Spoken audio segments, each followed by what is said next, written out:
Good morning, good afternoon, good evening, Addison, whatever time you're listening, and thank you for joining us for our ASD Chat for All podcast.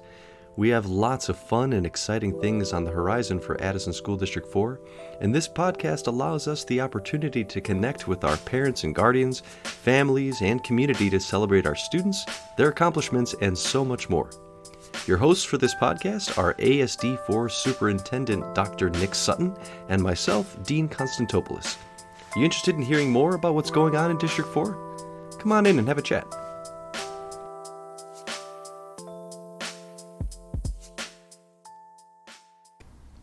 Good afternoon, everyone, and thank you for joining us again for another episode of our ASD Chat for All podcast. My name is Dean Constantopoulos. I'll be one of your hosts this afternoon, and I'm here with my co-host, Dr. Nick Sutton. Nick, you know what? It's a long weekend this weekend. And do you have any big plans? Enjoying the extra day off, whether you're a student or a staff member. Superintendents can use the extra Monday off once in a while, too. You guys, superintendents, actually take breaks as well? I kind of learned along the way, I'm better if I make myself. I used to be the guy that would be checking emails at 10 o'clock at night, and I just kind of realized I don't think I'm getting ahead by doing this. Yeah. So I'm going to be relaxing on Monday. I'm going to enjoy every second of it. Love to hear it. And you know what? We have some great guests today who I also hope are going to be having a great weekend. Yeah. Let's check in with them. So meeting with us today, we have Ariana Guerrero from Lincoln School, and then we have Susana Alvarado from Indian Trail. Welcome to you both. Thank you. So let me start off and ask you, do either of you have any fun plans for the long weekend? Yeah, so I'm going to the pumpkin patch with my family. There you go. Awesome. We're, celebrating, my birthday's actually on Tuesday, so we have a day off in honor of my birthday, I guess. Very cool. So I'll just be spending time with my family and with my niece. She's a year and a half right now, so she is, we're running after her all the time. That's we're always wonderful. keeping busy. Oh, yeah, absolutely. Yeah. And I'm a little embarrassed to say this, but I'll be going to Green Bay. Hopefully the Packers are Oh, boy. my in-laws live there, so. Interesting. Gotcha. Family time. We've had some Packers fans on here before, so hopefully they're listening. Packers fan. Oh, okay. Well, My husband is. Gotcha. Well, so let's go ahead and hop right in. So we kind of have an idea of who you are, right? But for anybody listening who may not know you, who are you both? What's your role here at the district, and how long have you been here? I'm Susana Alvarado.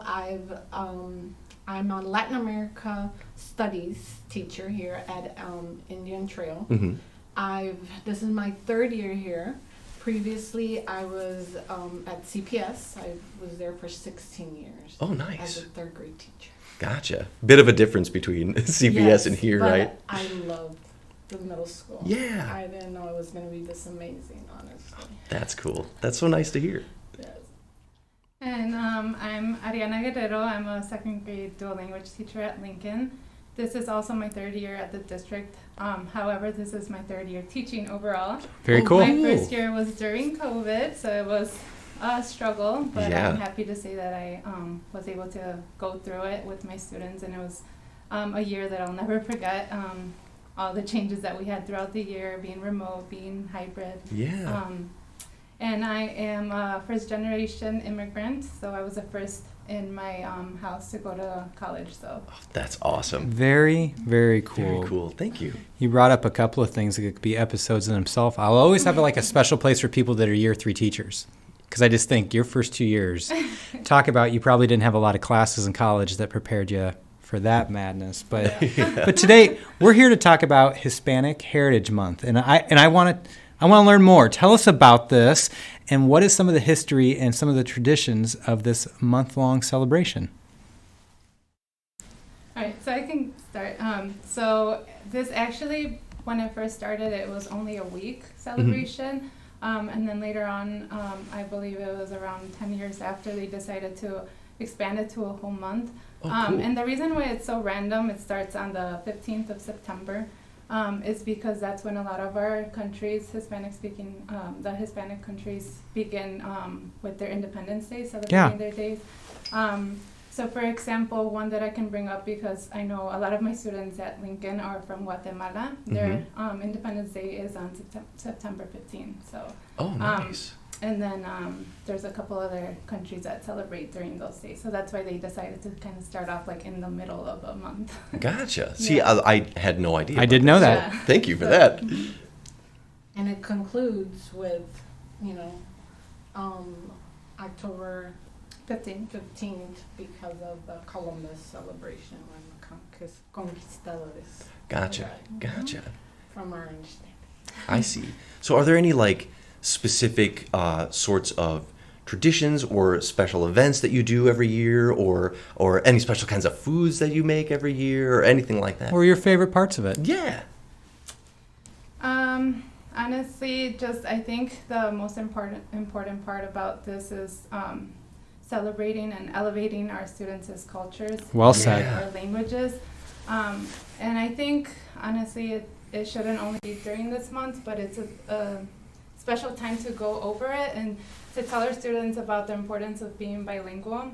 A lot of the times I have students that are still kind of being shy, or they are afraid to speak in their home language, which that should not be a thing, and we need to work towards changing that. So I think that's an important time to go over that, but then also to remind them that it's not only during this month, it should be throughout the whole year when Yeah. we're celebrating them. And I have the privilege of teaching Latin America studies, Mm-hmm. and we celebrate all year. Oh, that's awesome. So Love that. I love that from ASD4 that they're giving the kids an opportunity to learn about their cultures and learn who they are and speak the languages. And it's when they're learning, you should see when we start talking about like ancient civilizations, and believe it or not, we still have students who speak Nahuatl. Really? Chotino, I just learned that. And then when they start learning, they're like, wait, my mom speaks that and I know a little bit about it. And the kids are like, you do? That's so cool. That's amazing. But at first, she was shy. I knew she spoke that because I communicated with mom. But knowing and the kids going, that's so cool, like makes them feel proud. Oh, yeah. And getting to know, their past and learning who they are, I feel like that's going to help them become, whoever they want. Absolutely. And learning about, all these amazing people that have accomplished so much in the United States, Mhm. within our Hispanic community. That's also part of, Mhm. knowing that they can do whatever they set their mind to. Yeah. And then just going off of what she said, yeah, that is something that I hadn't thought about before. Some of our students and their families speak dialects, and so English isn't a second language for them anymore. It's a third language that they're adding Right. on. Yeah. So I think it's amazing that we're elevating that, and they're multilingual. That's awesome. So. That's so interesting that you say that about dialects, because you don't really think about that, where Okay. different parts of the same country, even though they technically speak the same language, Yeah. it's different ways of saying Yep. certain words, and that's, Oh, yeah. thank you for saying that. So to kind of piggyback off of what you guys are saying, because some really important points in there. So we, like, just the other day, we had a lot of students who dressed up for the celebration. And for anybody listening, you can go ahead and check out our social media pages to check out some pictures of those kiddos.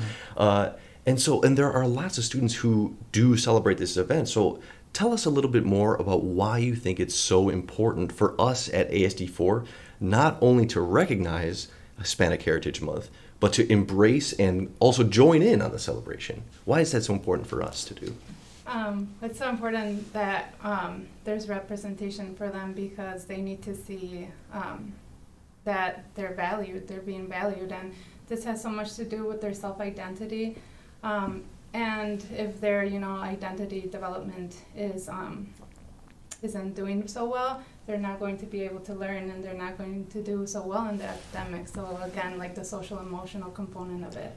And then just, again, embracing and motivating them, letting them know that they can be someone successful in life, Yeah. no matter what their culture is, and just embracing the differences. Very well said. So we have lots of activities and events that are geared towards our Spanish-speaking families at all the schools. like the upcoming movie night over at Lincoln that I know about. So what are some of the activities, events, or just anything on the horizon that anybody out there listening, you're like, I want to make sure they know about this? So just within my classroom, I need to do a better job at sending those pictures over to Dean so he can there you go. post them. But we did have a day where I encouraged all of my students to wear their cultural attire. Mm-hmm. And so we had that going on. We have El Día de los Muertos coming along, the Day of the Dead, so we'll be creating an altar. I did that with my students last year as well, so they love bringing in pictures of loved ones that aren't with them anymore. Very and cool. just That's so celebrating nice. that. That is and I so think- cool for so many different reasons. Mhm. Yeah. And I actually haven't brought this up, but I was hoping to kind of get some of my colleagues to create an altar for the school, and then maybe Yeah. inviting the families and all of the Fantastic staff members idea. Oh, wow, to create yeah. an altar at Lincoln. So I think that would be amazing. Wow. How do you top that? What's going on at IT? That's what I want to know. Yeah. Also, like just in my classroom, I'm like teaching about this Dia de los Muertos and the history behind all of that, and it's so amazing to see the students learn. I would love to involve the parents as well in this. You know, having them do the La Flor de Cempasúchil and the meaning after they've done it, and go talk to their parents about it and see what input they can bring into. And it would be amazing if we can start doing all of these activities with the parents now that we're going back to quote unquote normal. Mm-hmm. And having the parents, why not invite the parents over to IT and have them do these with their kids, whoever can, and providing more opportunities for parents to come. We were thinking as we're gathering ideas from like the other teachers, having a piñata night for Christmas, and thinking of bringing dance ensembles, to come, kids performing for their kids. Oh my God, yeah, the kids would love that. Traditional It's dance. Still an idea. We're working on bringing more stuff to IT now That is so cool. that we can, I think. And you know what too? I think, just not to plug something else we're doing here, but I think the new round building space would be the perfect place to invite some families into and that sort of thing. So stay tuned for that as well. But thank you both so much for coming in. It's honestly been a pleasure, and I feel like I learned a lot because I didn't really know too much about Hispanic Heritage Month. So thank you both for enlightening me as well. Mm-hmm. So let me ask you, if somebody wanted to reach out to either of you, they've got questions about what's going on in class, they have questions about maybe an idea for an event or something like that, what is the best way that somebody from the community could reach out to both of you? My email is Guerrero, Guerrero, at ASD4.org. Mm-hmm. And they can reach me at SALVARADO at ASD4.org. That's right. Perfect. Awesome. And Nick, same question for you. Somebody wants to talk about their fun weekend or any plans coming up in the future. How can they reach out to you? Happy to discuss anything and everything Addison, or about the Packers hopefully losing this weekend. Sorry about that. Reach out to me through school, email, or phone, but I am always hanging out on Twitter at Dr. Nick Sutton. Dean, same question to you. Same question is going to have the same answer. Twitter as well, at AddisonSD4. Yeah, please. Sorry, can I just add a quick book recommendation? I'd Please love do. to. Yes. This is I'm actually currently working on my master's for dual language leadership. Oh, awesome. And this is an awesome book that we read, and I think many of our educators here would really benefit, and our students, which is who we're serving here. Yeah. So this book is amazing. It's called Salsa, Dancing in Gym Shoes, Developing Cultural Competence to Foster Latino Student Success. Awesome. And then the author is Tammy Oberg de la Garza. Great. Can I share a quick quote? Oh, please do. Okay. So, and this book will really help, again, like embrace our cultures and just to help us make sure that we're doing everything that they need to succeed. Yeah.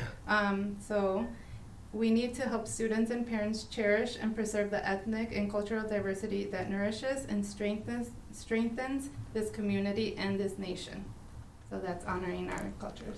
Man, how do you top that? Yeah, seriously, that's powerful stuff. Thank you to you both. I was going to say, your guys' passion comes through in person, and I have no doubt through sound on a podcasting. Absolutely. And you know what? For anybody listening, I'll go ahead and put the title and the author of that book as well in the description to the podcast. So for everybody listening, stay tuned for next time. Thank you for tuning in to our ASD Chat for All podcast. Check us out at www.asd4.org, Spotify, or wherever you listen to podcasts for more. We'll be back soon with another episode, so stay tuned.